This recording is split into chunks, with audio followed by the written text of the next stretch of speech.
एक 5 star hotel का कमरा। वो कमरा काफी बड़ा था। खिड़कियों पर सुंदर सफेद और हल्के नीले रंग के पर्दे लगे थे। दीवारों पर खूबसूरत पेंटिंग लगी थी। टीवी पर रोमानी संगीत लगा हुआ था।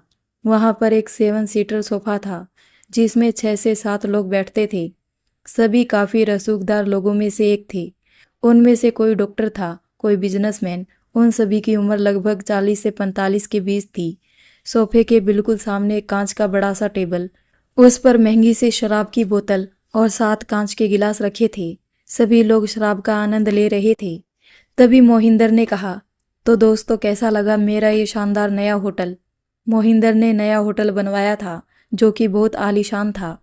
अरे बहुत ही खूबसूरत, और तुम्हें इसके लिए बहुत बहुत बधाई। तभी दरवाजे पर दस्तक होती है और एक वेटर कमरे में प्रवेश करते हैं जिसके हाथ में तंदूरी चिकन और कुछ अन्य स्नैक्स होते हैं। वो वेटर खाना टेबल पर रखकर कहता है, क्या आप कुछ और ऑर्डर करना चाहेंगे? नहीं, कुछ नहीं, तुम अब जाओ, मोहिंदर ने आदेश दिया। ओके सर, कुछ चाहिए तो 9 नंबर पर कॉल कर दीजिएगा, कहकर चला जाता है। अब सारे दोस्त पैग पीने लगते हैं। तो कैसी लगी पार्टी? मोहिंदर ने अभिमान से कहा, अरे यार पार्टी तो बहुत अच्छी है, लेकिन शराब के साथ साथ कुछ और भी हो तो मज़ा आ जाए। मिस्टर अग्रवाल ने शरारती भरे लहजे में कहा, जो पेश है शहर के नामी गिरामी डॉक्टर में से एक, और मोहिंदर का दोस्त भी। तभी मिस्टर खुराना बोल पड़े, हाँ यार अग्रवाल ठीक बोल रहा है, तभी तो पार्टी का असली मज़ा आएगा। सभी दोस्तों ने उसके साथ सहमति जताई। ठीक है, मैं करता हूँ कुछ प्रबंध, कहकर मोहिंदर ने किसी को फ़ोन किया। हेलो जगजीत, क्या हाल है भाई?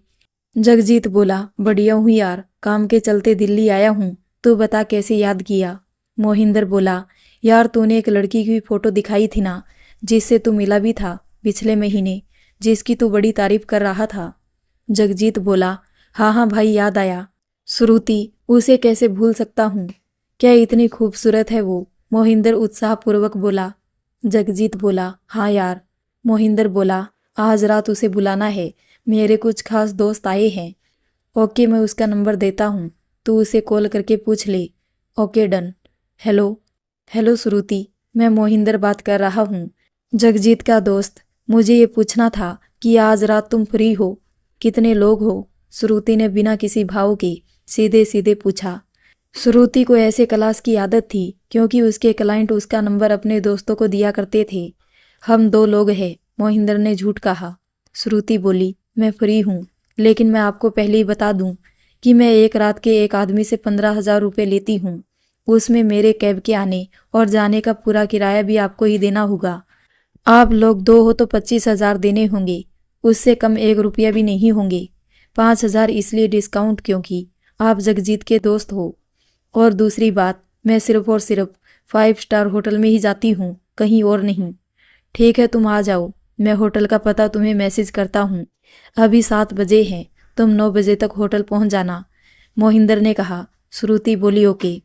इधर होटल में तुमने उसे झूठ क्यों कहा कि हम सिर्फ 2 लोग हैं? खुराना ने पूछा। यार सीधी बात है, 7 लोग हैं, ऐसा बोलता तो वो आती नहीं, और अगर आ भी जाती तो बहुत पैसे मांगती, मोहिंदर ने कहा। ठीक है, हम समझ गए, चलो अब अपना बैग उठाते हैं। तभी मोहिंदर ने मैनेजर को कॉल करके सामने वाला कमरा खोलने को कहा। हाँ रोहित, वो सामने वाला कमरा खोल दो, एक मैडम आएगी, उन्हें इस कमरे की चाबी दे देना। रोहित बोली, ओके सर। इधर श्रुति के घर में। श्रुति चंडीगढ़ के एक मोहल्ले में किराए के मकान में रहती थी। एक कमरा, एक किचन और एक बाथरूम वाला घर था। उसके साथ उसकी सहेली भी रहती थी। यार मुझे तौलिया दे, मैं नहाने जा रही हूँ। श्रुति, जो उस समय अपने कपड़े अलमारी से जल्दी जल्दी निकाल रही होती है, अपनी सहेली जूली से कहती है। जूली थोड़ा खिंचकर बोली, दे रही हूँ यार, तुझे हर समय जल्दी रहती है। जूली एक बिंदास किस्म की लड़की है। वो चंडीगढ़ में श्रुति से भी पहले आई होती है।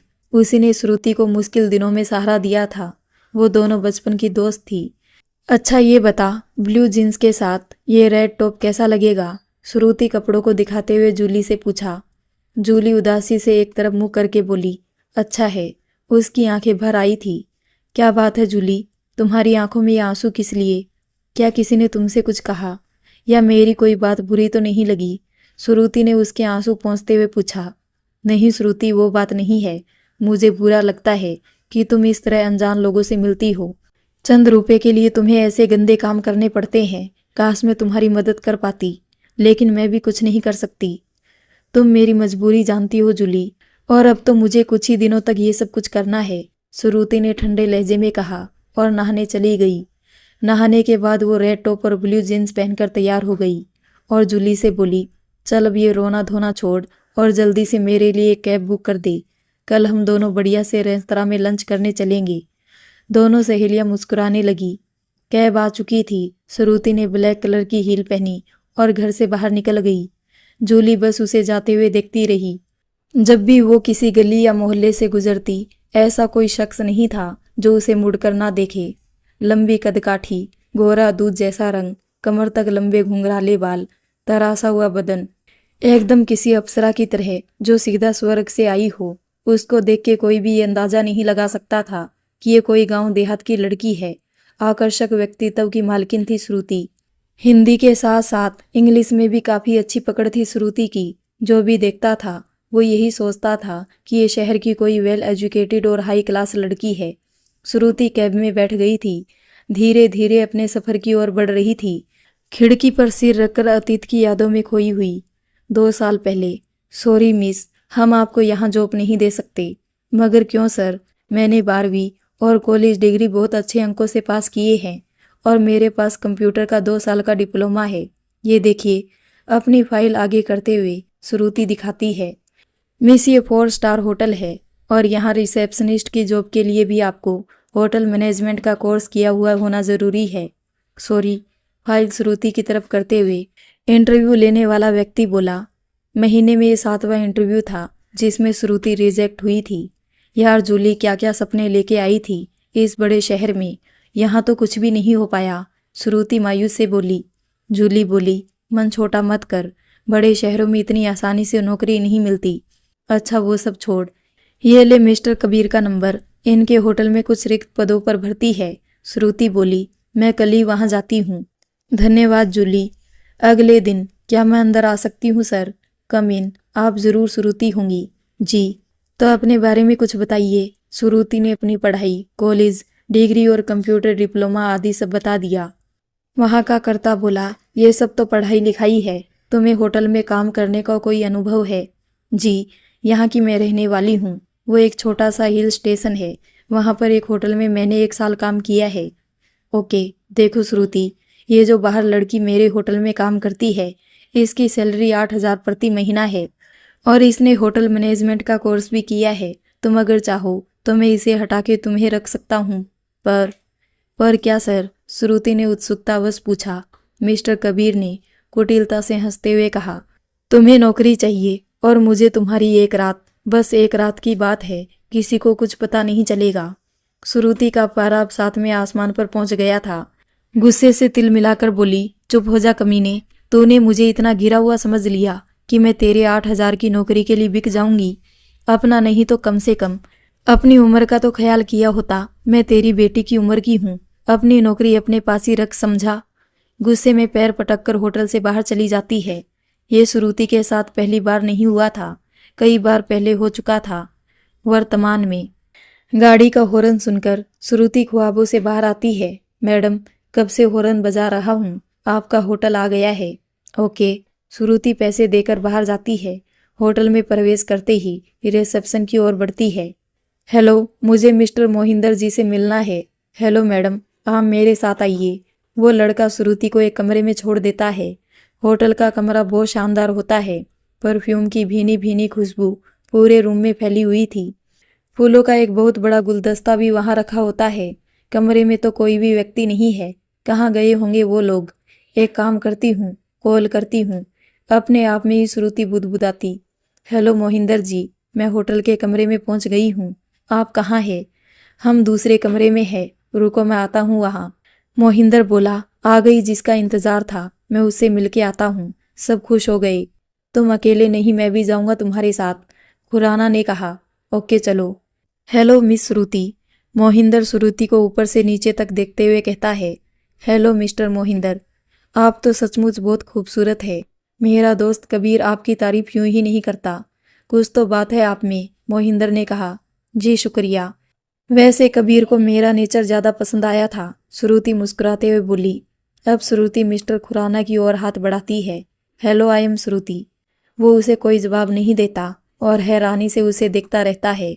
मोहिंदर उसकी ये हरकत देखकर बात टालते हुए कहता है, वो हमने दूसरा कमरा भी बुक किया है और हम वहीं बैठे हैं।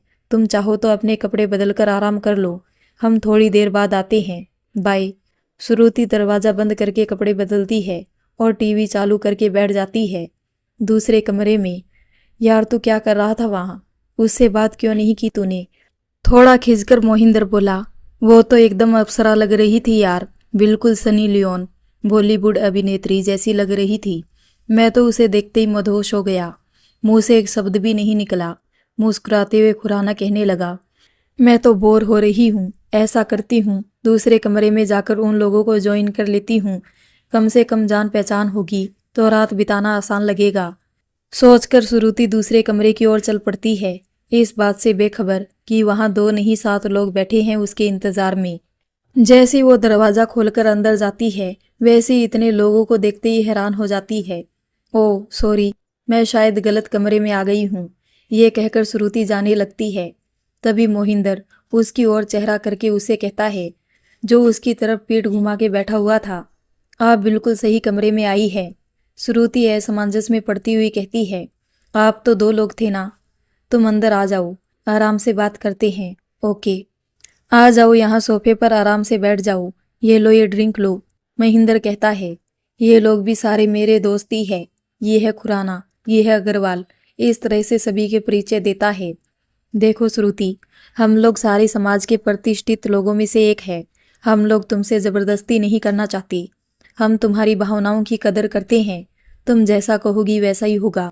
अगर तुम नहीं चाहती तो तुम यहाँ से जा सकती हो, लेकिन मुझे पता है तुम अपने क्लाइंट को खोना नहीं चाहोगी। वो मन ही मन जानता था कि श्रुति नहीं जाएगी क्योंकि उसे पैसों की ज़रूरत है। श्रुति शांत रहती है। अच्छा चलो, तुम पहले कंफर्टेबल होकर बैठ जाओ, हमसे बातें कर लो, पार्टी एंजॉय करो, अगर मन नहीं हो तो चली जाना। ओके? ओके। श्रुति अब थोड़ा आराम से बैठ गई और सोचने लगी, यार अगर ऐसे ही चली गई तो पैसों का क्या होगा? ऐसा करती हूँ, किसी 2 लोगों के साथ रात बिता लूँगी, बाकियों को मना कर दूंगी। वैसे भी ये लोग भी तो मेरी मर्जी ही चाहते हैं। मोहिंदर बोले। अरे की सोच में पड़ गई। श्रुति बोली, नहीं नहीं, वो बस ऐसे ही, मुस्कुराते हुए कहती है। चलो फिर एंजॉय करते हैं। सब लोग ड्रिंक्स और स्नैक एंजॉय करने लगते हैं। टीवी पर गाना बजने लगते हैं, सभी नाचने लगते हैं। श्रुति आओ तुम भी डांस करो हमारे साथ। श्रुति भी नाचने लगती है। नाचते नाचते वो लोग उसके बदन पर हाथ फेरने लगते हैं। कोई उसकी छाती पर हाथ लगा रहा होता है, कोई उसके पीछे। वो भी कुछ नहीं कहती क्योंकि उसे पता होता है ये तो बस शुरुआत हुई है। श्रुति बोली, बाथरूम में जाके आती हूँ। उसके जाते ही उसमें से 3 लोग मना कर देते हैं। यार लड़की भोली है, हम उसके साथ ऐसा कुछ नहीं कर सकते और वो 7 लोगों को हैंडल नहीं कर पाएगी। हम किसी और दिन उसे बुलाएंगे। बाकी 4 लोग बोलते हैं, हम तो शहर के बाहर से आए हैं, फिर पता नहीं कब आएंगे, हम तो रात गुजारेंगे उधर बाथरूम में। क्या कर रही हूँ मैं? मुझे डर लग रहा है। इन्हें देखकर ऐसा नहीं लगता कि मेरी कोई मर्जी चलेगी। क्या करूँ? भाग जाऊँ? नहीं नहीं, ऐसे कैसे भाग जाऊँ? मुझे पैसे की भी तो ज़रूरत है। कोई बात नहीं, सब ठीक होगा, सोचकर बाहर आ जाती है। मोहिंदर बोला, श्रुति आप दूसरे कमरे में बैठ जाओ, हम आते हैं। वो दूसरे कमरे में चली जाती है। तो पहले कौन जाएगा? खुराना कहता है, पहले मैं। मोहिंदर बोले, ऐसे कैसे तुम जाओगे? पहले मैं जाऊंगा, मैंने उसे बुलाया है। मोहिंदर चला जाता है। उसके बाद खुराना, फिर अग्रवाल जाता है। श्रुति बोली, ये क्या बात हुई? बात तो 2 लोगों की थी ना, तुम क्यों आ गई? देखो श्रुति, मुझे तो तुम्हें खुश करना ही पड़ेगा, नहीं तो तुम्हारे पैसे नहीं मिलेंगे। श्रुति चुप हो जाती है। उसके बाद एक और आता है और ये सिलसिला यहीं खत्म हो गया। उसे अब खुद से घिन होने लगी और उसकी आंखों से आंसू बहने लगे। किसी मरे हुए मुर्दे की तरह हो गई थी, आंखों से नींद भी गायब थी। 10 साल पहले। अरे दुर्गा बहन, ये क्या पहन रखा है तुम्हारी लड़की ने? कोई शर्म लिहाज है कि नहीं आपको? कल को कुछ ऊंच नीच हो गई तो क्या मुंह दिखाओगे गांव में? जीन पैंट सब शहर वाली लड़कियों के कपड़े हैं, हम गांव वालों के नहीं। बुरा सा मुंह बनाकर सविता श्रुति की माँ को बोलती है, देखो बहन, मैं बचपन से ही अनाथ थी। माँ बाप क्या होते हैं, उनका प्यार क्या होता है, कुछ पता नहीं था। जब होश संभाला तो खुद को लोगों के घर पर नौकर पाया। जब 14 साल की हुई तब मेरी शादी हो गई। सोचा ससुराल में मुझे प्यार मिलेगा। ससुर तो थे नहीं पर सास तो है, लेकिन वहां पर भी मुझे नौकरों से ज्यादा कुछ नहीं माना। पति से भी कोई प्यार नहीं मिला। जब से बच्चे हुए इन्हीं पर पूरा प्यार लुटाया। इस श्रुति को जब भी देखती हूँ मुझे अपने बचपन के दिन याद आते हैं। इसके कोई भी ख्वाब मैं अपनी तरह खत्म नहीं हो जाने दूंगी। इसकी हर ख्वाहिश पूरी करूंगी। श्रुति की माँ दुर्गा कहती है, हमें क्या है, मैं तो तुम्हारे भले के लिए बोल रही थी, बाकी तुम्हारी मर्जी। बुरा सा मुंह बनाकर सविता चली जाती है। माँ, ये सविता आंटी क्या क्या बकवास करती रहती है, आप इन्हें कुछ कहती क्यों नहीं? दुर्गा बोली, बेटा, हमें दुनिया से क्या लेना देना है। हमें अपने बारे में सोचना चाहिए, ना कि दूसरों के बारे में। लोगों का तो काम है कहना, लेकिन बेटा कभी कुछ गलत काम मत करना जिससे मेरा सिर दुनिया के सामने झुक जाए। मैंने तेरी हर ख्वाहिश पूरी की है, तुझे पूरी आज़ादी दी है। अपनी आज़ादी का कभी गलत फायदा मत उठाना। श्रुति बोली, माँ कैसी बातें करती हो, मैं कभी भी कोई ऐसा काम नहीं करूँगी जिससे आपका सिर नीचा हो। मेरी प्यारी बेटी। दोनों माँ बेटी गले लगती है। श्रुति अतीत से बाहर आकर सोचती है, जिस माँ ने मेरा इतना भरोसा किया आज उसी को मुंह दिखाने लायक नहीं बची। पता नहीं ये भगवान और क्या क्या रंग दिखाएगा जिंदगी के। आंखों ही आंखों में पूरी रात बीत जाती है। सुबह श्रुति उठती है और शावर के नीचे खड़ी होती है। उसके जिस्म पर जख्म बन गए होते हैं। गर्दन के आसपास दांत गड़ने के निशान होते हैं। रात भर उन लोगों ने उस फूल जैसी नाजुक लड़की को मसल कर रख दिया था। गर्म पानी जख्मों पर नमक का काम कर रहा था। चेहरे पर भी कई जगह निशान पड़ गए थे। पानी की बूंदों से चेहरे के आंसू छिप गए थे। वो बाहर आती है और खुद के लिए चाय ऑर्डर करती है। तभी मोहिंदर कमरे में आता है और कहता है, वाह क्या रात थी, मेरे सारे दोस्त खुश कर दिए तूने, और जो रह गए थे वो भी तुम्हारा नंबर मांग रहे हैं। तुम कमाल की हो, आज तक इतना मजा किसी के साथ नहीं आया जितना तुम्हारे साथ आया। श्रुति कुछ नहीं कहती, बस चुप रहती है। तभी मोहिंदर की नज़र उसके घाव पर जाती है। ओ माय गॉड, ये क्या हुआ? श्रुति कुछ नहीं कहती। मैं अपने दोस्तों की तरफ से आपसे माफ़ी मांगता हूँ। शायद शराब के नशे में उन्हें पता नहीं चला कि वो क्या कर रहे हैं। श्रुति मन ही मन सोचती है कि जिसने सबसे ज़्यादा जख्म दिए वो ही ऐसा कह रहा है। पिछली रात दूसरे कमरे में मोहिंदर वापस आकर अपने दोस्तों को कहता है, क्या लड़की थी यार, मन तो कर रहा था कि नोच नोच कर खा जाऊं। मक्खन जैसा शरीर, हाय। अपने सीने पर हाथ फेरते हुए कहता है। बाकी जो 3 लोग थे उन्हें ये सब सुनकर अच्छा नहीं लगता। जो दूसरे लोग थे जिन्हें उसके साथ संबंध बनाने थे वो बहुत खुश थे। जाहिर सी बात है वो भी मन में वैसी ही कल्पना लिए हुए थे। अब श्रुति कहती है, मुझे मेरे पैसे दो, मुझे जाना है। मुझे मेरे पैसे दो, मुझे जाना है। इतनी भी क्या जल्दी है, आराम से जाना। मुझे जाना है अभी की अभी। श्रुति गुस्से से बोलती है, ओके ओके, तुम गुस्सा मत करो, चली जाना। अच्छा बताओ कितने पैसे? श्रुति सीधे कहती है, 70,000। मोहिंदर बोला, ये तो बहुत ज़्यादा है, तुम 30,000 लो और जाओ। मुझे 70,000 ही चाहिए और मैं इससे कम 1 रुपये भी नहीं लूँगी। मोहिंदर बोले, इतने पैसे तो तुम्हें मिलने से रहे। 30,000 दे रहा हूँ, चुपचाप से ले लो, नहीं तो ये भी नहीं मिलेगा। मोहिंदर सोचने लगा, जैसे रात को जबरदस्ती की गई थी वैसे अभी भी करेगा तो मान जाएगी। श्रुति का गुस्सा अब साथ में आसमान पर था। वो तिलमिला बोली, चुपचाप मेरे पैसे दो, नहीं तो मैं पूरा होटल सिर पर उठा लूंगी। वैसे भी मेरा कुछ नहीं बिगड़ने वाला। मैं तुम्हारी तरह प्रतिष्ठित नहीं हूँ। तुम लोगों की इज्जत का पर्दा फाड़ने में मुझे जरा भी देर नहीं लगेगी। मोहिंदर अब डर जाता है। उसे पता है कि होटल में ऐसा हंगामा हुआ तो होटल की भी बदनामी होगी और उसकी भी, साथ में उसके प्रतिष्ठित दोस्तों की भी। वो जल्दी से दूसरे कमरे में पैसे लेने के लिए भाग जाता है। श्रुति मन में सोचती है कि कैसे कैसे लोग हैं दुनिया में, जो बाहर कैसे दिखते हैं और अंदर से कैसे होते हैं। बाहर की दुनिया के लिए तो एक मिसाल की तरह ही है, अंदर से कैसे दरिंदे हैं। इन्हीं लोगों ने रात भर उसे नोचा। इसमें कोई डॉक्टर भी जिन्हें लोग भगवान का दर्जा देते हैं। इतना सब कुछ करने के पैसे देने में भी तकलीफ हो। इतने पैसे वाले होके भी मन के कितने कंजूस है। तभी मोहिंदर पैसे लेके आ जाता है। ये लो पैसे, पूरे 70,000 है, गिन लो। श्रुति पैसे गिनती है जो कि पूरे हैं। श्रुति बोली, मेरी कैब का किराया कहाँ है? 500 और दो। मोहिंदर डर के मारे 500 और निकाल के दे देता है और हाथ जोड़कर कहता है, हो गए पूरे पैसे, अब जाओ यहाँ से। श्रुति धीरे धीरे कमरे से निकल जाती है। उसे चलने में भी तकलीफ हो रही थी, उसका अंग अंग दर्द कर रहा था। वो होटल से बाहर निकल के कैब में बैठ जाती है। रिसेप्शन वाला लड़का उसे बड़ी असहाय नज़रों से देखते हुए सोचता है, हे भगवान, क्या क्या गुजरी होगी इस बेचारी फूल सी बच्ची पर। उन राक्षसों ने क्या हाल कर दिया है इसका। भगवान इसे दर्द सहने की क्षमता दे। कुछ साल पहले, माँ, मेरी 12वीं की परीक्षा परिणाम आ गया है और मैंने अपने स्कूल में सबसे ज़्यादा अंक हासिल किए हैं। श्रुति खुशी से उछलकर माँ से कहती है। माँ उसे गले लगा लेती है। उनकी आंखों में आंसू आ गए थे। आए भी क्यों नहीं, बड़ी मेहनत से उन्होंने अपने दोनों बच्चों को पाला था। लोगों के घर में नौकरानी बनकर, कभी मजदूरी करके अपना पेट काट काट के बच्चों को भरपेट खिलाया था। पति चल बसे। उनके जाने के बाद किराए के घर में रहे। बड़ी ही मुश्किल से उन लोगों ने गुजारा किया था। श्रुति भी उम्र से पहले ही बड़ी हो गई थी। वो स्कूल से आकर घर का सारा काम करती थी। कपड़े धोना, खाना बनाना, सफाई करना, ये सारा काम वो खुद ही करती थी, जिसमें छोटा भाई भी थोड़ी बहुत मदद कर देता था।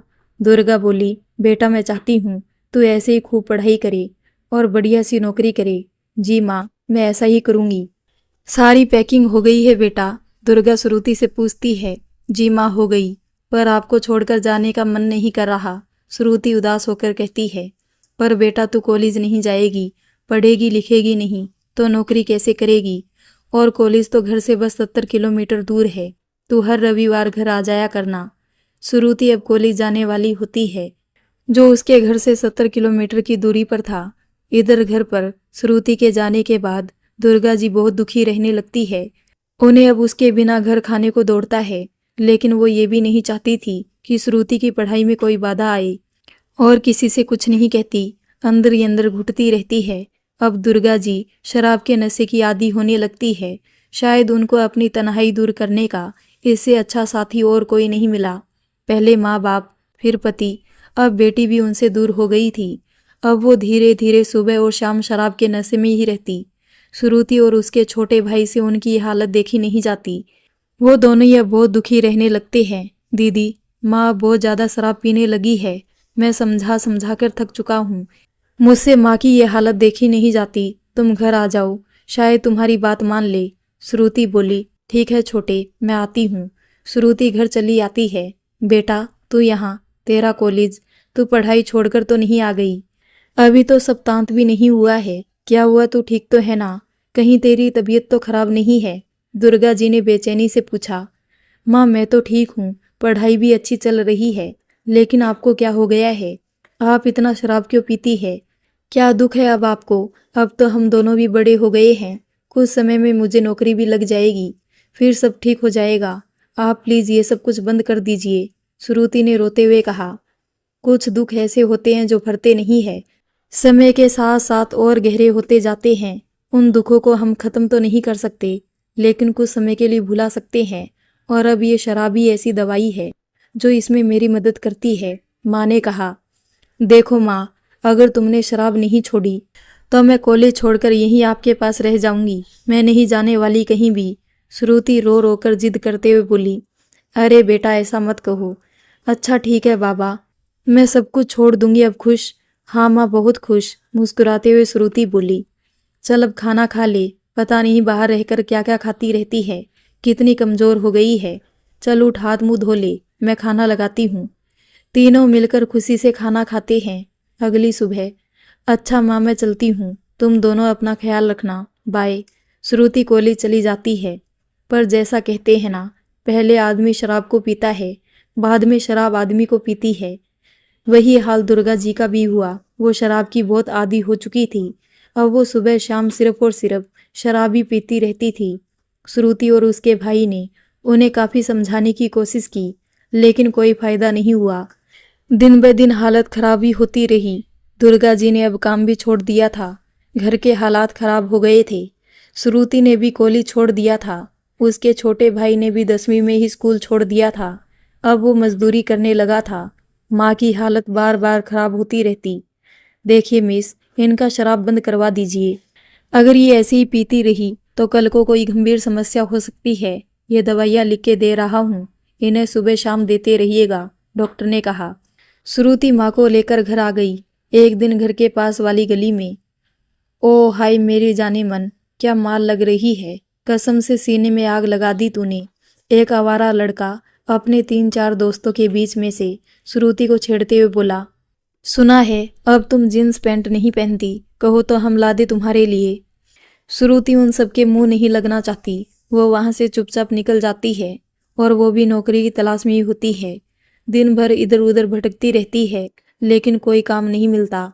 एक दिन, दीदी तुम वापस रामपुर, श्रुति का कॉलेज था जहाँ, चली जाओ। यहाँ लोग तुम पर गंदी नजर रखते हैं। मुझसे ये बर्दाश्त नहीं होता कि कोई मेरी माँ और बहन के बारे में कुछ गलत बोले। माँ का ख्याल मैं रख लूँगा। तुम अपना कॉलेज के साथ साथ छोटी मोटी नौकरी कर लो। आखिरकार माँ भी तो तुम्हें पढ़ाई पूरी करते हुए देखना चाहती है। शायद तुम ठीक कहते हो। यहाँ रहना अब मेरे लिए ठीक नहीं। लोगों की गंदी नीयत तो अब मुझ पर ही दिख रही है। आंखों में आंसू लेते हुए श्रुति ने छोटे भाई से कहा, मैं कल ही वापस जाती हूँ, तुम माँ का ख्याल रखना। और चल पड़ती है अपनी जिंदगी के नए मोड़ पे। वर्तमान में, मैडम हम पहुँच गए। आपके 250 रुपये हुए। जेब में 500 का नोट निकालकर श्रुति ड्राइवर को देती है और कहती है, बाकी पैसे आप रख लो। धीरे धीरे कदम बढ़ाते हुए श्रुति अपने घर की ओर चलती है। जूली बोली, ये क्या हो गया तुझे, तू ठीक तो है? जूली उसे बिस्तर पर बैठाती है। रुक, मैं पानी लेके आती हूँ। हाँ ठीक हूँ बस। जूली समझ जाती है। वो उसे देख के रोने लगती है। श्रुति के होठ दांतों के काटने से जगह जगह फट चुके थे। गालों पर और गर्दन पर नीले निशान पड़ चुके थे। गोरा चेहरा एकदम पीला सा पड़ गया था। जूली क्यों रो रही है पागल, सब कुछ ठीक है। जिंदगी ने इतने जख्म दिए हैं कि ये तो कुछ भी नहीं है।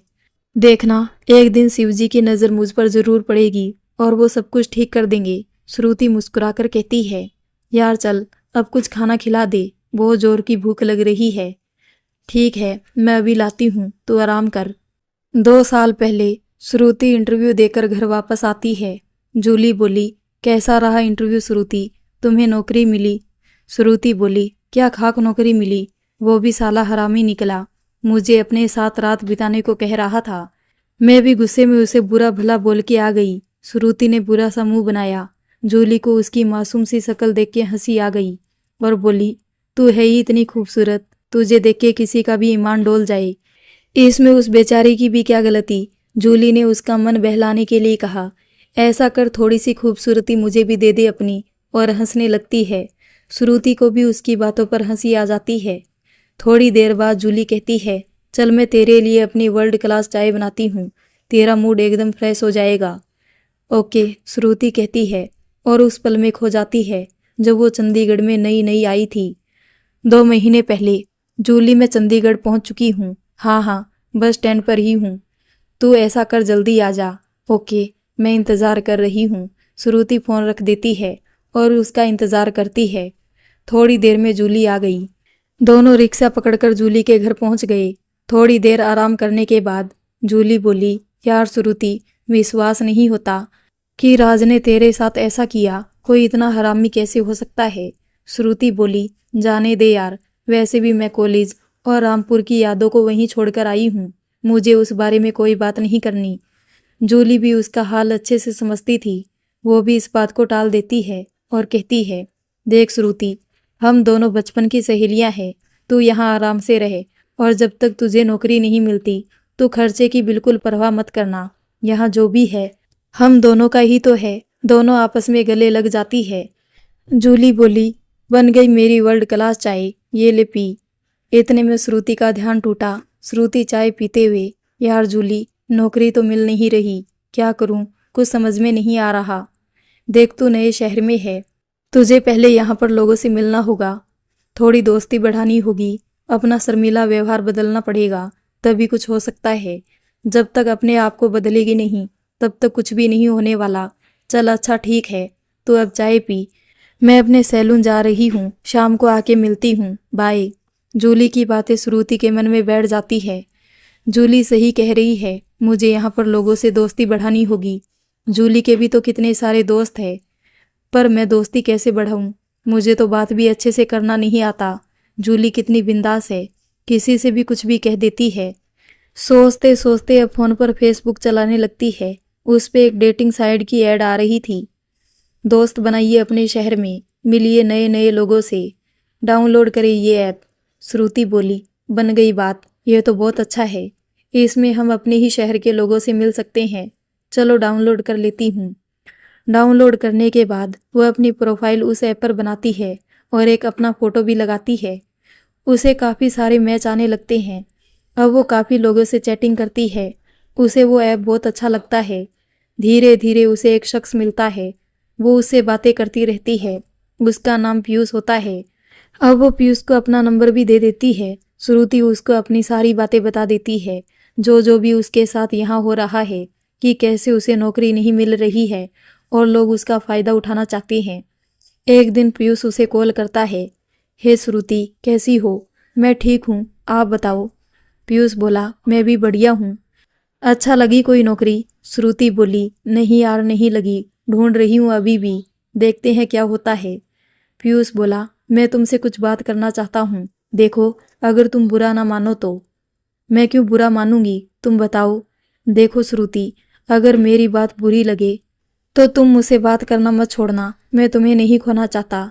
अरे बोलो भी यार, कितनी पहेलियां बुझाना है। देखो श्रुति, मैं तुम्हारा दोस्त हूँ। मैं तुम्हें सही सलाह ही दूंगा। तुम्हारी हालत देख के मैंने बहुत सोचा कि तुम्हारी मदद कैसे की जाए। बहुत सोचने के बाद मेरे मन में एक ही ख्याल आया, और वो है हैरी। श्रुति बोली, हैरी? ये हैरी कौन है? ये मेरा दोस्त है और ये अकेला रहता है चंडीगढ़ में। इसका अपना बिजनेस है। ये कोई रिलेशनशिप नहीं चाहता, बस कुछ समय के लिए तुमसे मिलना चाहता है। ये तुम्हें घंटे के 8,000 देगा। श्रुति बोली, 2 घंटे के 8,000? वो क्यों?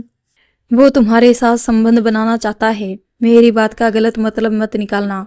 देखो, तुम किसी के पास जॉब करोगी तो वो तुम्हें तुम्हारी खूबसूरती देखकर तुम पर संबंध बनाने का दबाव डालेंगे। एक ना एक दिन तुम्हें उनकी बात माननी ही पड़ेगी, और जब तुम मान जाओगी तो वो तुम्हें इसके पैसे भी नहीं देंगे। मैंने बहुत सी ऐसी लड़कियों को हालात से समझौता करते हुए देखा है। ये तुम्हारा जिस्म है। अगर तुम्हें हालात से समझौता करना भी पड़ रहा है तो कम से कम तुम्हें इसके मन मुताबिक पैसे तो मिले। श्रुति कुछ भी नहीं कहती, बस शांत हो जाती है।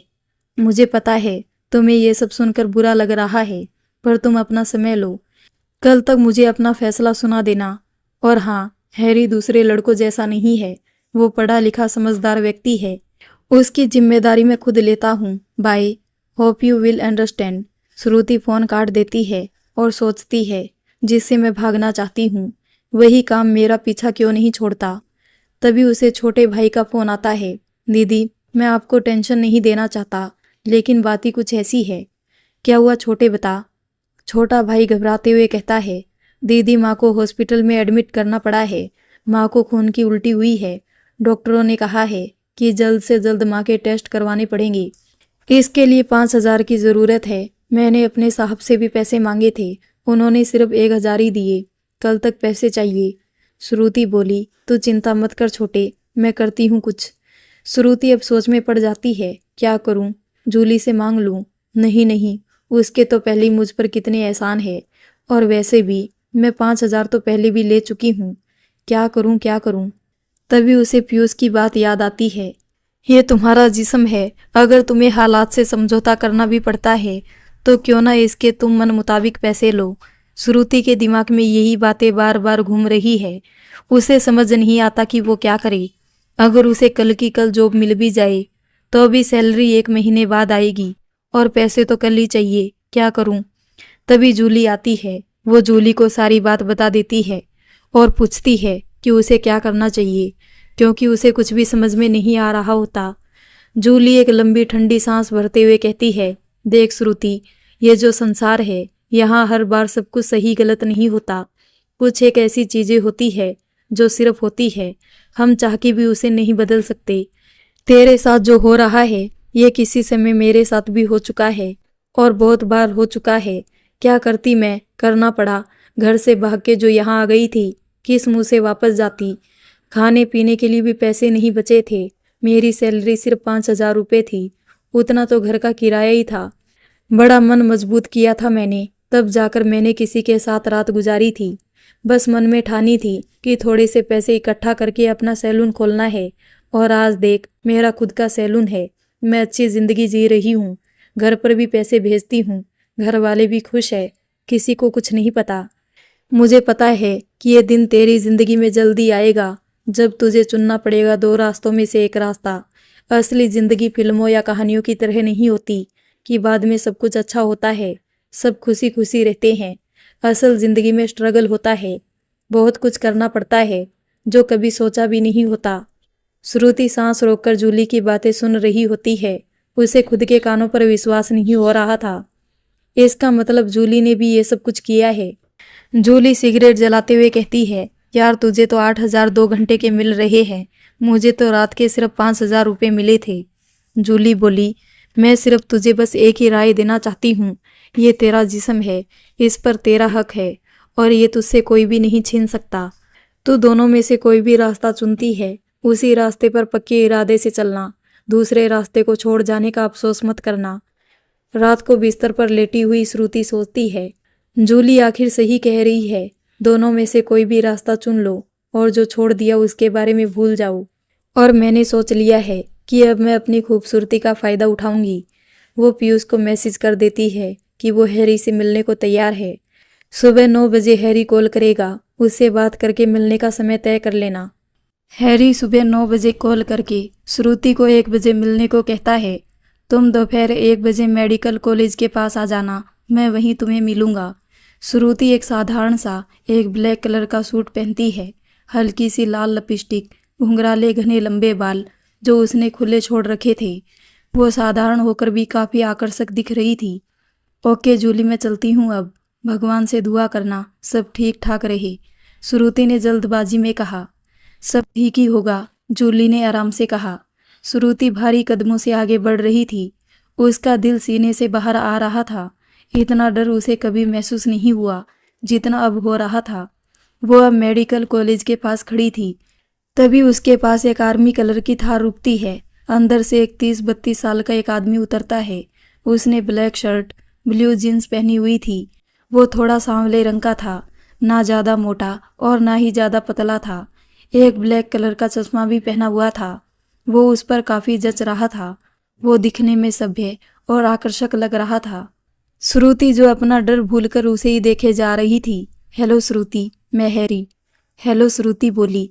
चलो गाड़ी में बैठकर बातें करते हैं, वो बोला और गाड़ी का दरवाज़ा खोल दिया और श्रुति अंदर बैठ गई। तुम्हारा पहली बार है ना ये सब? गाड़ी ड्राइव करते हुए हैरी आराम से बोला। हाँ, पर तुम्हें कैसे पता? श्रुति ने डरते हुए बोला। क्योंकि तुम्हारे चेहरे से ही लग रहा है और तुम्हारे हाथ भी कांप रहे हैं। देखो श्रुति, मैं कोई भूत नहीं हूँ जो तुम इतना घबरा रही हो। मैं भी तुम्हारी तरह इंसान ही हूँ, चाहे छूकर देख लो। और हंसने लगा। श्रुति को भी उसकी बातों पर हंसी आ गई। हैरी बोला, डरो मत श्रुति, तुम चाहो तो मुझे अपना दोस्त ही मान सकती हो। क्या तुम अपने दोस्तों के साथ घूमने नहीं जाती? और अगर तुम कंफर्टेबल होगी तो ही हम कुछ करेंगे, नहीं तो मेरी हाथों की चाय पी के आ जाना, मैं बहुत अच्छी चाय बनाता हूँ।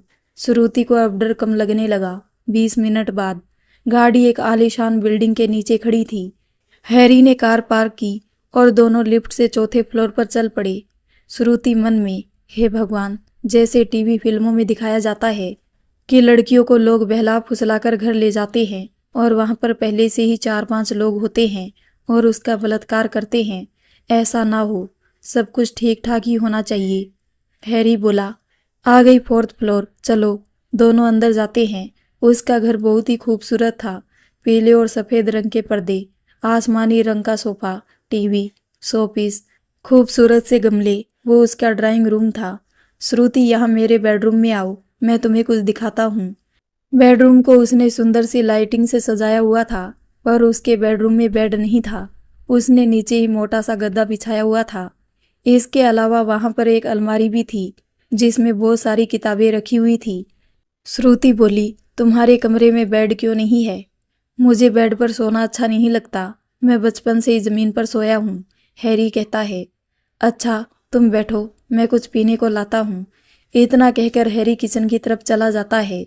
श्रुति उसकी बुक्स उठाकर देखने लगती है और पन्ने पलटने लगती है।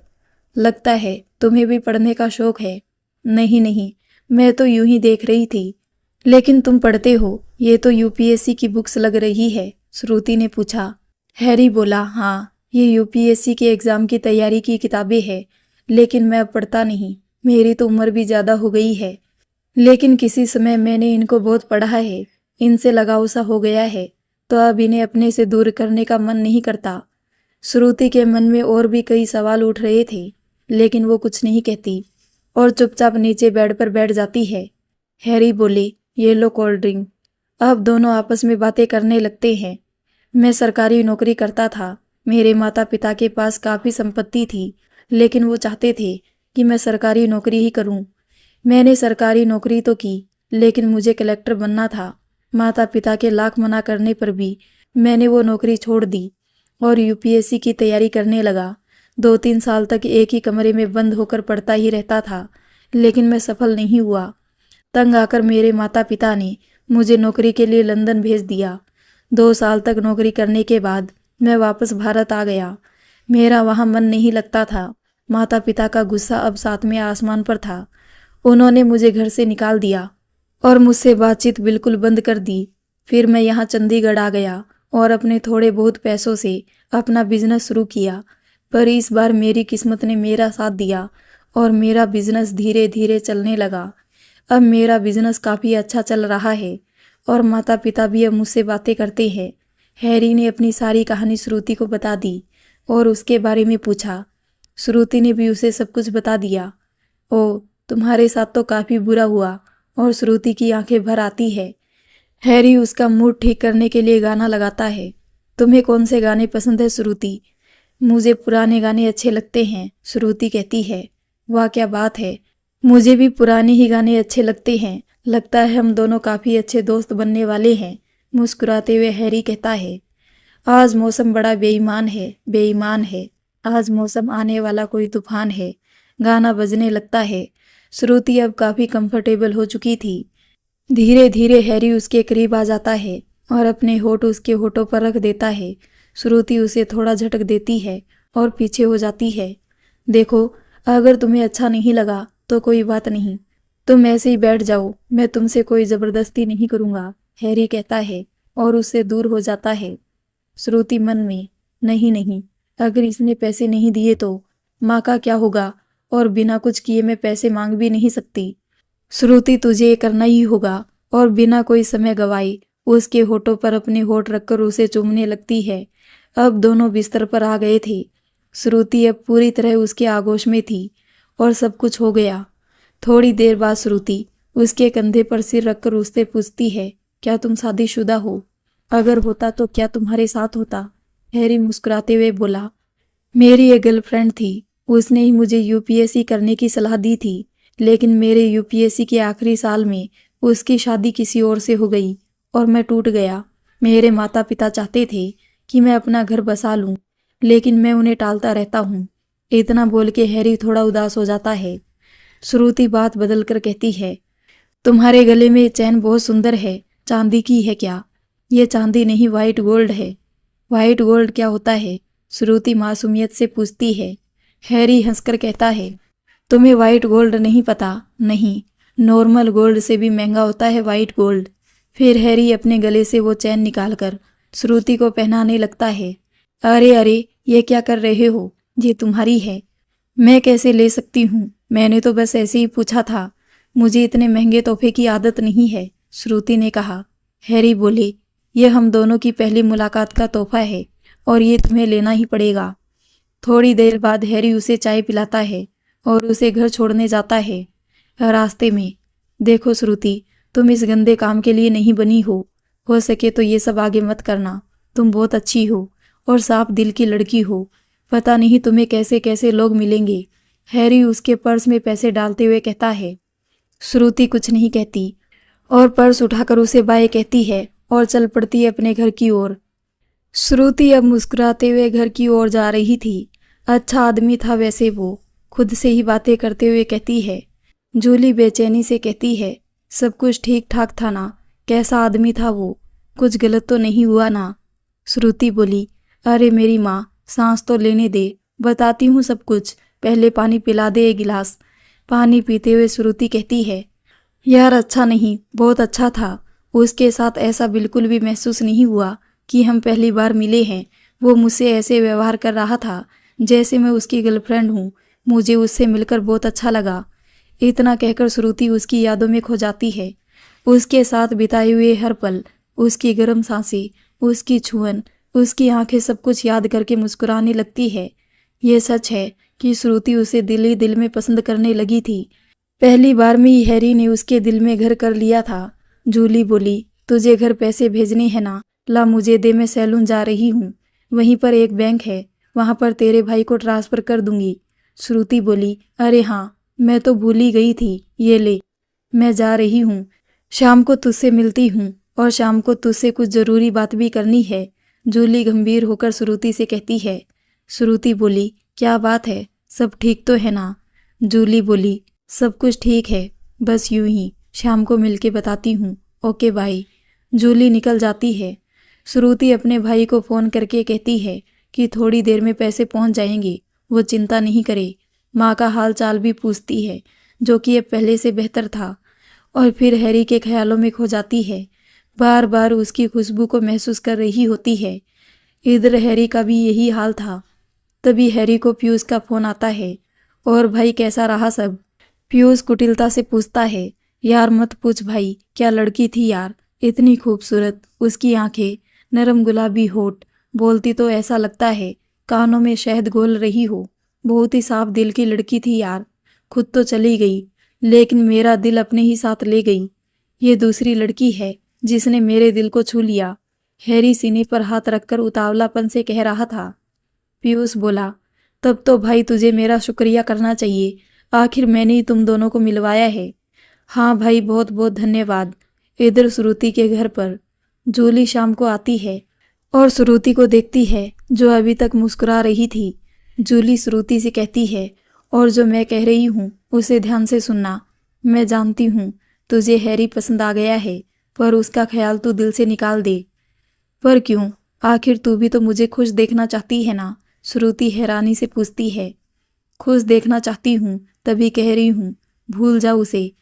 मैं नहीं चाहती कि जो दुख तुझे राज ने दिए वो हैरी भी दे। श्रुति बोली, पर तुझे कैसे पता कि हैरी भी राज की ही तरह मेरा दिल तोड़ देगा? जूली बोली, देख श्रुति, तू हैरी से कोई दोस्त बन के मिलने नहीं गई थी, तू एक वेश्या बनकर गई थी। उसने तेरा समय खरीदा था, तुझे उसके साथ समय बिताने के पैसे मिले थे। मैं ये नहीं कहती कि वो आदमी बुरा होगा या तेरे लिए बुरा ही सोच रहा होगा, लेकिन उस दुनिया में कोई भी ऐसा मर्द नहीं है जो एक वेश्या को अपनी पत्नी बनाएगा। ऐसी लड़की को एक मर्द अपने दिल में तो जगह दे सकता है, लेकिन अपने घर पे कभी नहीं। मर्द का चरित्र चाहे कैसा भी हो, औरत वो हमेशा चरित्रवान ही ढूंढता है। और जो तू ये जिस्म का सौदा कर रही है, इसकी कीमत हमेशा प्यार की बलि देकर ही चुकानी पड़ती है। तू उसे सिर्फ और सिर्फ अपना एक कस्टमर ही सोच। प्यार के चक्कर में पड़ी तो बर्बाद होकर रह जाएगी। तू मेरी सबसे अच्छी दोस्त है, इसलिए मैं तुझे यूं बर्बाद होते हुए नहीं देख सकती। श्रुति अब खामोश हो जाती है, क्योंकि एक पल में ही जूली ने उसके सपनों का महल तोड़ दिया था। जूली ने चाहे कड़वे ही सही, लेकिन सच्चाई कही थी, जिंदगी की सच्चाई, जिसे झुठला नहीं सकते। श्रुति का सपना एकदम टूटकर बिखर गया, लेकिन जूली की बातें बिल्कुल सही थी, वो ये जानती थी।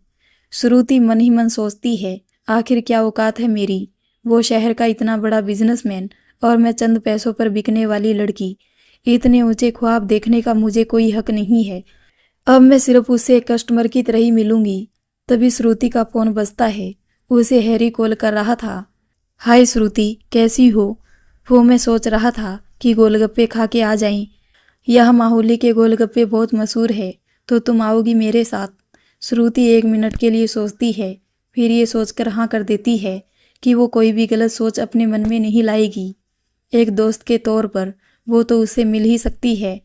ठीक है, माती हूँ, कितने बजे चलना है? हैरी बहुत ही खुश हो गया था। उसकी तो मानो मन की मुराद पूरी हो गई हो। 1 घंटे में तुम्हें तुम्हारे घर के पास मिलता हूँ। श्रुति ने एक वाइट कलर का कुर्ता और ब्लू कलर की जीन्स पहनी थी। हर बार की तरह इस बार भी वो बहुत खूबसूरत लग रही थी। हैरी उसे देखते ही मंत्रमुग्ध हो गया। अब श्रुति गाड़ी में बैठ गई थी। हैरी उसे चोरी चोरी देख रहा था। हैरी के मुंह से अब एक भी शब्द नहीं निकल रहा था। तुम मुझे देख के डरो नहीं, मैं एक इंसानी हूँ, भूत नहीं। चाहो तो मुझे छूकर देख लो। इतना कहकर श्रुति जोर जोर से हंसने लगती है। हैरी थोड़ा सा शर्मा जाता है कि उसकी चोरी पकड़ी गई। मैं तो बस यूं ही देख रहा था, तुम बहुत खूबसूरत लग रही हो। श्रुति, सचमुच मन कर रहा है तुम्हें देखता ही जाऊं। हैरी उसे देखते हुए बोला, पहले तुम सड़क देखो, कहीं मुझे देखने के चक्कर में हम दोनों को ही ऊपर मत पहुंचा देना। खिलखिलाकर श्रुति कहती है। अब ये सिलसिला यूं ही चलता रहता है। हैरी कभी गोलगप्पे, कभी आइसक्रीम, कभी मूवी देखने, कभी कभी श्रुति को बियर पिलाने भी ले जाता रहता था। वो बहाने से उसे मिलता रहता है। वो पूरे दिन भर उसके ही बारे में सोचता रहता है। इधर श्रुति भी समझ चुकी थी कि इस रिश्ते का कोई अंजाम नहीं है। उसे ये भी पता था कि हैरी भी उसे पसंद करता है, लेकिन उसने अपने दिल के जज्बात अपने दिल में ही दबा दिए थे। हैरी बोला, हेलो पीयूष। पीयूष बोला, हाँ मेरे भाई, तू तो मुझे बिल्कुल ही भूल गया है। ना कोई कॉल्स, ना ही मैसेज का कोई जवाब। हैरी बोला, यार मन ही नहीं करता कुछ भी करने का। आंखें खोलता हूँ तो वो दिखती है और बंद करता हूँ तो भी वो ही दिखाई देती है। पीयूष हंसकर कहता है, कहीं उसने कोई काला जादू तो नहीं कर दिया मेरे भाई पर। हैरी बोले, जादू तो कर दिया है, पर वो काला है या सफ़ेद ये नहीं पता। अच्छा सुन, तुझसे कुछ बात करनी है। पीयूष बोला, अच्छा, काम के लिए फ़ोन किया है भाई ने। हैरी बोला, बस यार तू ही मेरे दिल का हाल जानता है और मेरी मदद भी कर सकता है। पीयूष बोला, हाँ बता भाई क्या बात है। हैरी बोला, यार मैं श्रुति से दिन को किसी ना किसी बहाने मिल ही लेता हूँ, लेकिन मुझे उसे प्यार करने का मन करता है। उसे अपनी बाहों में सुलाने का मन करता है। उसके नरम गुलाबी होठों को चूमने का मन करता है। पीयूष बोला, तो इसमें मेरा क्या काम है, तू उसे घर पर बुला ले। वैसे भी उसे पैसों की ज़रूरत है, वो आ भी जाएगी। हैरी बोला, नहीं यार, मैं नहीं चाहता कि वो मुझे कोई ठरकी सोचे या मैं उसके जिस्म को पाना चाहता हूँ ऐसा सोचे। पीयूष बोला, अच्छा तो ये बात है, चल ठीक है, मैं कल ही चंडीगढ़ आता हूँ। मेरी एक फ्रेंड भी चंडीगढ़ घूमना चाहती है, उसे वहाँ के क्लब में जाना है। तू श्रुति को कॉल करके बोल कि कल हम चारों क्लब चलेंगे और रात को तेरे घर पर आ जाएंगे। फिर तुम एक कमरे में और मैं और मेरी फ्रेंड दूसरे कमरे में चले जाएंगे, ओके। हैरी बोला, लव यू यार, तू ही मेरा सच्चा दोस्त है। हैरी बोला, श्रुति जल्दी से तैयार हो जाओ, हमें शॉपिंग करने जाना है। श्रुति बोली, लेकिन कहाँ? हैरी बोले, तुम्हें नई ड्रेस दिलानी है। कल हमें क्लब जाना है, पीयूष और उसकी फ्रेंड भी आ रहे हैं। पर वर कुछ नहीं, आधे घंटे में नीचे आ जाना, ओके बाय। श्रुति मन में सोचती है, यार ये तो पीछा ही नहीं छोड़ रहा, लगता है जाना ही पड़ेगा। जूली, मैं कल हैरी के साथ क्लब जा रही हूँ, उसका दोस्त पीयूष और उसकी फ्रेंड भी आ रहे हैं। जूली बोली, ओके, लेकिन जो बातें मैंने तुझसे कही है उनको हमेशा दिमाग में रखना। बाकी तुम इंजॉय करो, अपनी ज़िंदगी खुशी से जियो, मैं यही चाहती हूँ। श्रुति बोली, हाँ मैंने सब याद रखा है, मैं उसे अब दोस्त की तरह ही मिलती हूँ। हैरी पहुँच गया था। श्रुति गाड़ी में बैठ जाती है। दोनों मॉल में चले जाते हैं। हैरी उसे सबसे महंगी ड्रेस खरीद के देता है। वो ड्रेस उसके घुटनों से ऊपर तक की होती है और ड्रेस में उसके उभार निखर कर दिख रहे होते हैं। उसे देख के हैरी का मुंह खुला का खुला ही रह जाता है। दोनों वापस आते हैं। हैरी बोला, कल शाम 8 बजे तैयार रहना, मैं तुम्हें लेने आऊँगा, बाय। श्रुति घर आ जाती है। उधर रात को हैरी उसके ख्यालों में खो जाता है। वो खुशी के मारे पागल हो रहा था कि कल श्रुति उसके बाहों में होगी। वो कैसे उसकी जुल्फों से खेलेगा, गोरे बदन को चूमता, उसकी नशीली आंखों में देखेगा। अगली सुबह श्रुति नहा धोकर तैयार हो रही थी। उस ड्रेस को पहनकर थोड़ा असहज महसूस कर रही थी। यार जूली, ये ड्रेस बहुत छोटी है, मुझे शर्म आ रही है। जूली बोली, ये शहर है, यहाँ ऐसे ही कपड़े पहनते हैं। तुम क्या क्लब में सलवार सूट पहनकर जाना चाहती हो? पर वर कुछ नहीं, ये ड्रेस तुम पर जच भी बहुत अच्छी रही है, लगता है। आज क्लब में आग लगने वाली है तुम्हें देख के। तभी हैरी का फोन आता है। वो तीनों गाड़ी में उसका वेट कर रहे थे। श्रुति जूली से कहती है, यार जूली, मुझे गाड़ी तक छोड़ दे, मुझे थोड़ी शर्म आ रही है। जूली बोली, ठीक है चल। हैरी गाड़ी से उतरता है और श्रुति को देखकर हैरान हो जाता है। वाओ ब्यूटीफुल, इतना ही कह पाता है। गाड़ी में बैठकर वो पीयूष और उसकी फ्रेंड को हेलो कहती है और वो क्लब की ओर निकल जाते हैं। अब सब क्लब में पहुंच गए थे। सारे मिलके डांस और ड्रिंक कर रहे थे। हैरी श्रुति से कहता है, मैं तुम्हारे लिए अपनी पसंदीदा ड्रिंक लेकर आता हूँ, तब तक तुम डांस फ्लोर पर डांस करो। हैरी चला जाता है। इधर पीयूष भी अपनी फ्रेंड के साथ डांस करते हुए मस्त रहता है। हेलो ब्यूटीफुल, मैं तुम्हें कब से देख रहा था। यू आर लुकिंग अमेजिंग, एक लड़के ने कहा जो कब से उसे देखे जा रहा था। जैसी हैरी गया वो तुरंत श्रुति के पास आ गया। थैंक्स, श्रुति ने कहा, अगर तुम चाहो तो हम बाद में फ़ोन पर बात कर सकते हैं। तभी हैरी वहाँ पर आ जाता है और श्रुति की कमर में हाथ डालकर कहता है, लो डार्लिंग, तुम्हारा ड्रिंक। अपने बॉयफ्रेंड को ज़्यादा मिस तो नहीं किया। वो लड़का बिना कुछ बोले ही वहाँ से चला जाता है। श्रुति गुस्से से हैरी से कहती है, ये क्या बदतमीजी है, वो सिर्फ बात ही कर रहा था और तुम कब से मेरे बॉयफ्रेंड बन गए। हैरी उसे शांत कराते हुए कहता है, श्रुति, तुम्हें नहीं पता इन मनचले लड़कों का, ये लोग अकेली लड़की देख के उसके पास आने की कोशिश करते हैं। चलो अब गुस्सा छोड़ो और इंजॉय करो। श्रुति भी अब सब कुछ भूलकर ड्रिंक लेती है और डांस करने लगती है। अब वो वापस हैरी के फ्लैट में आ गए थे। वो चारों एक ही रूम में बैठकर बातें कर रहे थे, साथ में वोडका भी पी रहे थे। श्रुति को भी काफ़ी नशा हो गया था। वो अपनी अपनी पुरानी जिंदगी के बारे में बता रहे थे। तभी पीयूष की फ्रेंड श्रुति से पूछती है, क्या तुम्हें कभी किसी से प्यार हुआ है। श्रुति बिल्कुल चुप हो जाती है और कुछ नहीं बताती। लेकिन तभी हैरी और पीयूष दोनों जोर डालकर उससे पूछते हैं और कहते हैं कि हमारे बारे में सब जानकर बैठी हो और जब अपनी बारी आई तो चुप हो गई। फ्रेंडशिप में ऐसा नहीं होता। श्रुति उदासी से सिर झुकाकर कहती है, हुआ था, कॉलेज में उसका नाम राज था।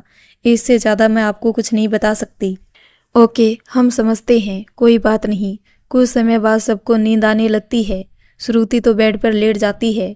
पीयूष अपनी फ्रेंड को दूसरे कमरे में ले जाता है। हैरी भी आराम से श्रुति की तरफ मुंह करके लेट जाता है। श्रुति की आंख लग गई थी, लेकिन हैरी उसे एकटक देखे जा रहा था। थोड़ी देर बाद वो उसे अपने बाजू में सुला लेता है और उसकी जुल्फों को उसके चेहरे से हटा रहा होता है। उसका चेहरा चांद सा खूबसूरत लग रहा था, होठ गुलाब की पंखुड़ियों के समान गुलाबी, सोते हुए एक मासूम सी बच्चे की तरह लग रही थी। हैरी से अब खुद पर नियंत्रण नहीं हो पाता और वो उसके होठों को बेतहाशा चूमने लगता है, उसके गालों को भी चूमने लगता है। ऐसी अब काफ़ी समय गुजर चुका था, पर उसकी आंखों में नींद का एक कतरा भी नहीं था। मन में अजीब अजीब ख्याल आ रहे थे कि अब वो उसकी है। श्रुति पर सिर्फ और सिर्फ उसका अधिकार है, वो उसे खुद से दूर नहीं करेगा। रात के 2 बजे श्रुति की नींद खुलती है। वो हैरी को जगा हुआ देखकर डर जाती है। तुम इतनी रात को जगकर मुझे क्यों देख रहे हो? क्या तुम सोए नहीं? नहीं, मैं तुम्हें देख रहा था। वो मन में सोचती है, ये शायद पागल हो गया है, मुझे पानी पीना है। हैरी उसे पानी पिलाता है और उसको अपने कंधे पर सुला देता है। श्रुति उसका चेहरा अपनी ओर घुमाती है और उसकी सांसें सुनने लगती है। कहीं ना कहीं उसके दिल में भी उसके लिए एक दबी हुई चिंगारी थी जो नशे में बाहर आ रही थी। कहते हैं, शराब पी के इंसान सच बोलता है। अगर मुझे ऐसा लगता है, शराब पीने से दिल की बात कहने की हिम्मत आ जाती है। अब वो दोनों अपनी हदों से आगे बढ़कर एक दूसरे में समा गए थे और वैसे ही दोनों सो गए। सुबह जब श्रुति उठी तो उसे कल रात को की गई अपनी हरकत का बहुत बुरा महसूस हुआ।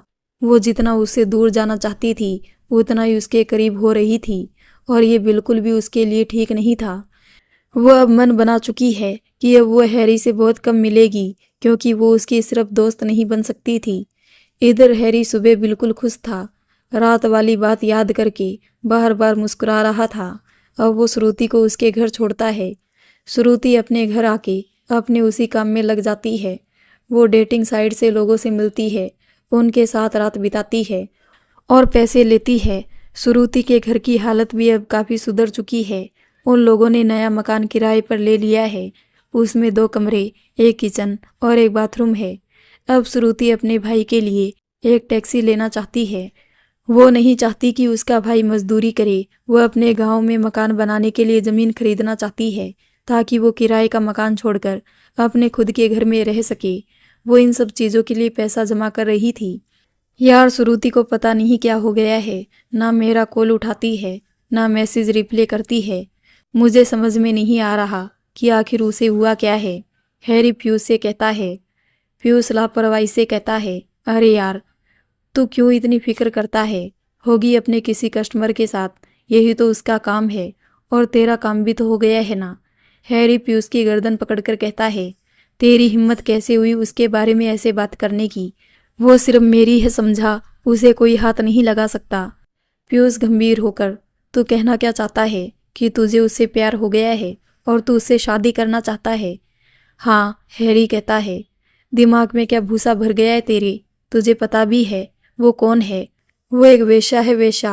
और अपने आप को देख, तू एक बिजनेसमैन है और तेरे पापा यहाँ के एमएलए है। जानता भी है कितनी इज्जत है उनकी यहाँ। तुझे क्या लगता है कि वो उसे कभी अपनी बहू के रूप में स्वीकार करेंगे? तू जानता है ना कि शिखा, जो तेरी पहली गर्लफ्रेंड थी, उसकी वजह से तेरे घर पर कितना बखेड़ा खड़ा हुआ था, जिसकी वजह से उन्होंने तुझे लंदन भेज दिया। तो फिर वही सब कुछ चाहता है।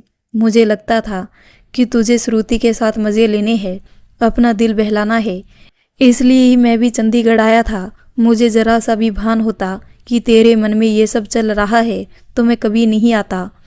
तू मेरा दोस्त है और एक समझदार आदमी भी है। अपने आप को फिर से मत बर्बाद कर, प्लीज़ समझ जा, अभी भी टाइम है। इतना कह के पीयूष वहाँ से चला जाता है। हैरी सोच में पड़ जाता है। एक तरफ उसका परिवार है जो 2 सालों बाद उससे बात करने लगा था, और एक और उसकी मोहब्बत जिससे वो दिलो जान से चाहता था। उसका दिल कह रहा था कि वो श्रुति को अपना बना ले, और दूसरी तरफ उसका दिमाग जो ये कह रहा था कि पीयूष ठीक कह रहा है। अगर मैं घर वालों को बताऊं ही ना कि श्रुति ने कभी ऐसा कदम किया है तो। नहीं नहीं, ऐसी बातें छुपाई नहीं छुपती, कोई ना कोई बता ही देगा फिर। अब मैं क्या करूं? काफ़ी सोचने के बाद उसने अपना फैसला ले ही लिया था। एक दिन हैरी श्रुति को शराब के नशे में धुत होके कॉल करता है और उसे मिलने बुलाता है। तुझे मुझसे मिलना है, अभी की अभी नीचे आ जाओ, मुझे तुमसे कुछ बात करनी है। श्रुति बोली, लेकिन मुझे तुमसे कोई बात नहीं करनी, बस एक आखिरी बार बात कर लो, फिर कभी नहीं बोलूँगा। हैरी परेशान होकर कहता है, ठीक है, पर आखिरी बार। हैरी श्रुति को गाड़ी में एक सुनसान रास्ते पर ले जाता है और गाड़ी रोक देता है। उसके दोनों हाथ पकड़कर उससे कहता है, श्रुति, बहुत दिनों से तुमसे एक बात कहनी थी पर कह नहीं पाया। I love you. मुझे तुमसे पहली नज़र में ही प्यार हो गया था। जब से तुमसे मिला हूँ तब से बस तुम्हें याद करता हूँ। तुम्हारे साथ गुजारा हुआ एक एक पल आज भी याद है। जब भी तुम्हें याद करता हूँ चेहरे पर एक मुस्कान सी आ जाती है, थोड़ा परेशान होकर। पर यह बात भी सच है कि मैं तुमसे शादी नहीं कर सकता। हम जिस समाज में रहते हैं उसके अनुसार ही ढलना पड़ता है। मुझे पता है जो भी तुम काम करती हो वो अपनी मर्जी से नहीं, मजबूरी में करती हो, लेकिन इस काम को करने वाली लड़की को हमारा समाज स्वीकार नहीं करता। श्रुति बोली, मुझे शुरू से ही पता था कि तुम मुझसे कभी शादी नहीं करोगे। मुझे पता है ये समाज मुझे कभी स्वीकार नहीं करेगा, लेकिन मेरे दिल ने तुझसे थोड़ी सी उम्मीद कर ली थी। सोचा था कि शायद तुम औरों की तरह नहीं होंगे, शायद तुम मुझे समझोगे, पर कोई बात नहीं, मुझे बचपन से दुख सहने की आदत है। इतना कह के श्रुति की आंखें भर आती है और थोड़ी देर गाड़ी में एकदम शांति छा जाती है। श्रुति हैरी को उसे वापस घर छोड़ने को कहती है। वो दोनों घर के पास पहुंच जाती हैं। उतरने से पहले श्रुति उसे एक लंबी किस करती है और कहती है, आज के बाद मुझे कॉल और मैसेज मत करना, और ना ही मेरे घर के आसपास आना, और ना ही मुझसे मिलने की कोशिश करना। ये हमारी आखिरी मुलाकात थी, क्योंकि अब मुझ में तुमसे मिलने की हिम्मत नहीं है। और भारी कदमों से अपने घर की ओर जाती है। हैरी उसे कुछ भी नहीं कह पाता। वो जानता था कि उसने श्रुति का दिल तोड़ा है। वो चुपचाप से गाड़ी लेकर चला जाता है। उन दोनों की ये छोटी सी प्रेम कहानी का अंत हो गया था। अब श्रुति इतना तो जान गई थी कि उसकी ज़िंदगी में अब प्यार जैसा कुछ नहीं रहा। वह अब पैसों पर ही अपना ध्यान केंद्रित कर रही है। वर्तमान में जब वो 7 लोगों से मिलकर आई थी, श्रुति उस हादसे के बाद ज़्यादातर बिस्तर में ही रहती थी। उसने बाहर जाना बंद कर दिया था। वो सिर्फ खाना खाने, नहाने या फ्रेश होने के लिए बेड से निकलती थी। इस तरह से उसे लगभग 2 महीने का समय हो गया था। जूली बोली, कब तक तुम ऐसी उदास रहोगी? थोड़ा बाहर जा घूम फिर। यहाँ कमरे में रहकर तू उसी बारे में सोचती रहेगी। ये जिंदगी है, इसका नाम ही है चलना और चलते रहना। जो हो गया उसे भूलकर नई शुरुआत कर। और उस दिन गलती तेरी भी थी, जो तूने देख ही लिया था कि वो 7 लोग हैं, तो तू वहाँ रुकी ही क्यों? तुझे अपनी सुरक्षा के बारे में पता होना चाहिए। मुझे पता है तुझे पैसे चाहिए और तेरा एकमात्र मकसद ही पैसा है, लेकिन पैसों के लिए अंधी भी तू ही हुई थी। तो उस समय ही वहाँ से उठकर आ जाती तो क्या वो तुझे ज़बरदस्ती वहाँ रखते? उन लोगों ने तुझे पहले ही कहा था कि तुझे अच्छा ना लगे तो तू जा सकती है। अब वैसे भी कुछ नहीं किया जा सकता, कुछ पाने के लिए कुछ खोना ही पड़ता है। अब उस हादसे को भूलकर आगे के बारे में सोच और सबक ले कि आगे से ऐसा लालच नहीं करेगी। जूली चाहे श्रुति को कड़वे शब्द कहती थी, लेकिन बोलती वो हमेशा सच्ची थी। उसने सच्ची कहा था। श्रुति जा सकती थी, लेकिन गई नहीं। श्रुति समझ गई थी कि जो भी हुआ उसमें गलती उसकी भी थी। जूली की बातों से उसकी आंखें खुल गई थी। श्रुति बोली, तू सही बोल रही है यार, जो हुआ उसमें मेरी भी गलती थी। अब मुझे आगे से सतर्क रहने की आवश्यकता है और जहाँ गलत लगे वहाँ से चले जाने में भलाई है। अब वो फिर से काम के बारे में सोचती है और उसे एक आदमी मिलता है जो लगभग 40-42 साल का था। फोटो में देखने से तो वो ऐसा लग रहा था जैसे कि कोई NRI हो। वो उसे कॉफ़ी शॉप पर मिलने बुलाता है। उसका नाम जेकब था। जेकब बोला, हाय श्रुति, मैंने तुम्हारे पिक्चर देखे, तुम बहुत सुंदर हो, लेकिन पहले मैं तुमसे मिलना चाहता हूँ। मिल के तुम्हें देखना चाहता हूँ कि तुम फोटो वाली ही लड़की हो या कोई और। इसके लिए मैं तुम्हें पैसे भी दूंगा। आखिर तुम भी तो अपना समय मुझे दे रही हो। श्रुति बोली, ओह कोई बात नहीं सर, मैं ऐसी आ जाऊंगी। कल शाम 4 बजे स्टार बुक्स में मिलते हैं। जेकब बोले, ओके डन।